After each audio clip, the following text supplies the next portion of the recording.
Is it division, or are you simply creating boundaries?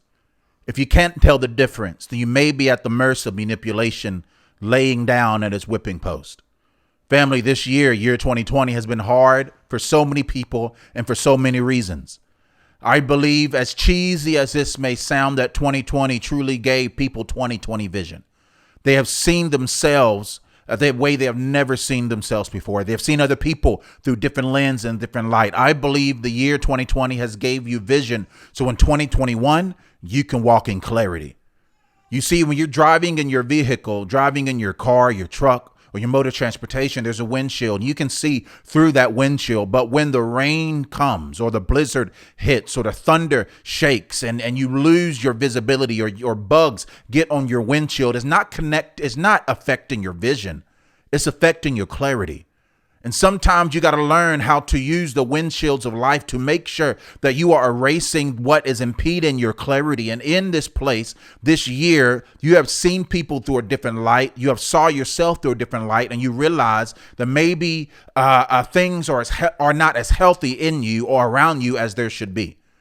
And one thing that I have seen communicated and shared and preached and talked about all throughout this year was people coining and using this term loosely, and the term is division. Let me tell you why we need to make sure that we're not using that term so loosely, especially without gathering information or learning from the experience of the individuals we're talking to. Let me tell you, because I believe there's a big difference between division and someone creating boundaries, but oftentimes the individuals who may be the perpetrator of pain, when someone draws a line in the sand to say enough is enough, they could be very well be the ones yelling division when someone who's been the victim of the onslaught of negativity could be the one simply creating boundaries.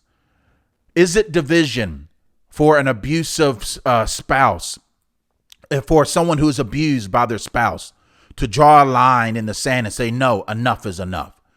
No, that's creating boundaries. Is it division for you now being a young adult and you invited into the holidays and Christmases and Thanksgiving, and you know every single time you get invited to these places, you are greeted with toxic behavior and unhealthy circumstances?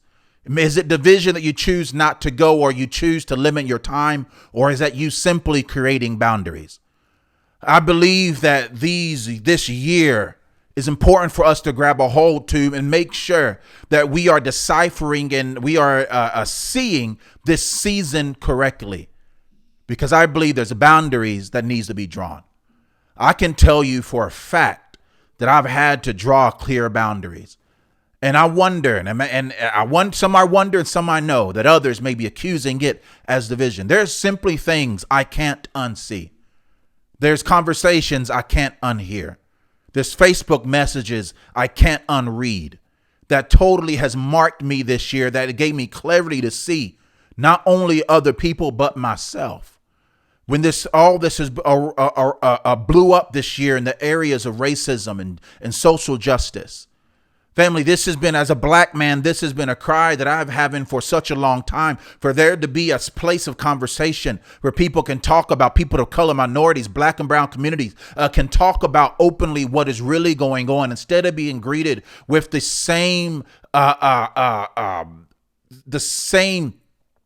terms saying like, well, you're just trying to find racism under every single rock. Why are you trying to make racism the thing again? If you have seen, even through this presidential election, and how people have acted and responded, and you have witnessed toxic behavior.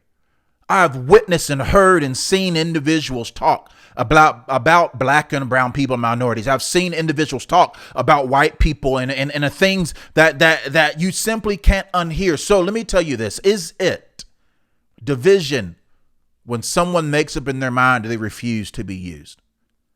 Is it division when you make up in your mind that you refuse to be someone else's punching bag? Is it division when you make up in your mind that you're not going to be used for your melanin and not appreciated for who you are, but you're going to go to a place where you're not tolerated, but celebrated? It's not division. It's boundaries. And right now there's a generation who is saying enough is enough. There's a generation who saw this disgusting nationalistic Christianity, this Christianity that is birthed from nationalism, that is not rooted in Scripture, but it's toxic. They've seen how one Jesus is used to create peace, another Jesus is used to weaponize to bring destruction. And this generation is saying to the church, some of them, that enough is enough. Enough is enough. So is it division to say, to confront the individuals who simply are living in their racism, when that young person, that millennial, that younger generation say, no, we're not going to tolerate this? Is that division, or just simply creating boundaries?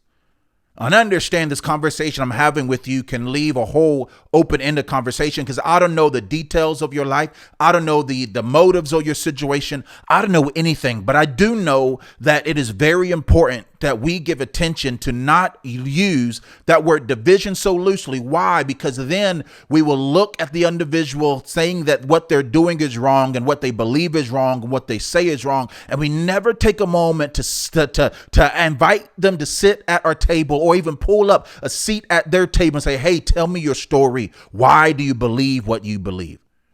I'm believing for this upcoming year that we will have less soapboxes and more conversations around dinner tables, that people will create conversations not with the desire to win, but with the desire to understand. And just maybe people will realize that it's never been division. It's been creating boundaries. And oftentimes individuals, if they're not careful, can just throw the person away because they're simply saying enough is enough. I guess sometimes you got to embrace that inner J-Lo back in the day, where she put the rings on her finger, where she was tired of being beaten and being bruised and being manipulated and taken advantage of, where she put those rings on her finger and she wrapped herself in a hand's wrap, wrapped her hand in wrap. So she learned how to fight back. She trained to win. She simply said enough. It is imperative that you do not forget what you have learned this year. 2020 has been a year of vision. So in 2021, you can walk in clarity. And I'm not talking about holding grudges. I'm talking about living in peace. I'm not talking about withholding forgiveness, because forgiveness, whether you realize it or not, forgiveness is for you, not for them. Forgiveness is not condoning their behavior. Forgiveness is not saying what you've done to me is okay. Forgiveness is not saying, oh, let's just forgive and forget. No, forgiveness is not forgetting. Forgiveness is remembering. The individual who may say you forgave me and then demanding trust is forgetting that trust should never be demanded. It has to be earned. And so in this hour and this year, as we are literally, maybe you're watching this video tomorrow, maybe you're watching it today, or whatever time of your life you may be walking into, I believe it's important that you understand the difference between division and creating boundaries. You shouldn't be a punching bag. You shouldn't be the doormat of people. It's okay to have standards. It's okay to stick up for yourself. It's okay to say enough is enough. It's okay to take that time off from work. It's okay to learn self-care, because self-care isn't selfish. It's okay to give attention to your mental health. It's okay to erase the toxic masculinity of this beat my chest till I'm going to do me. If I don't acknowledge the feeling, then it's going to go away. But you can't heal what you conceal. You restore what you encounter. So I believe, family, that this year could be the best year of your life if you will simply learn from the lessons of 2020. You found out that maybe you were not far off in your peace and your freedom from your childhood trauma that you thought you were. Because you're not forgetting what you've been through. Maybe this year you're going to search for a therapist. You're going to get a life coach. Hey, I'll do it.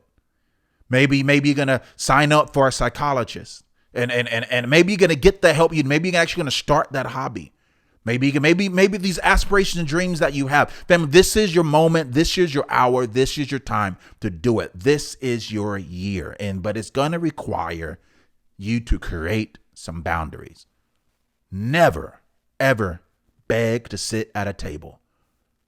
at a table that you never were invited to be with. Never long to be part of a crowd that they didn't seek for you by name. Never long to join a gathering that you have no place being. Find your worth. Know your worth.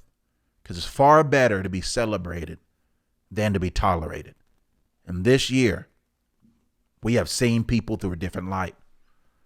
I can't forget, the times I was called nigga in type 2020, Trump 2020. I can't forget those things. So best believe I created boundaries, where some may call it division. Maybe you've seen racism preached from the pulpits of your churches, your denomination. You've seen how they responded to police brutality, and you're drawing a line in the sand. Some may call it division, but maybe you're just creating boundaries. You're just creating boundaries. Yeah, there's a way to do it. And I encourage you to be didactic and healthy and all this other great stuff. But I'll tell you one thing, at some point, you have to say enough is enough. So I hope you walk into this new year with a new you, with the new mindset, with the new mentality, that you're not forgetting 2020, because 2020 gave you vision. So in 2021, you can walk in clarity, and this is your year. So make the best thing of it. Make a plan and get ready to put your hand to the plow and to act out everything you're aspiring to do, to be, and to become.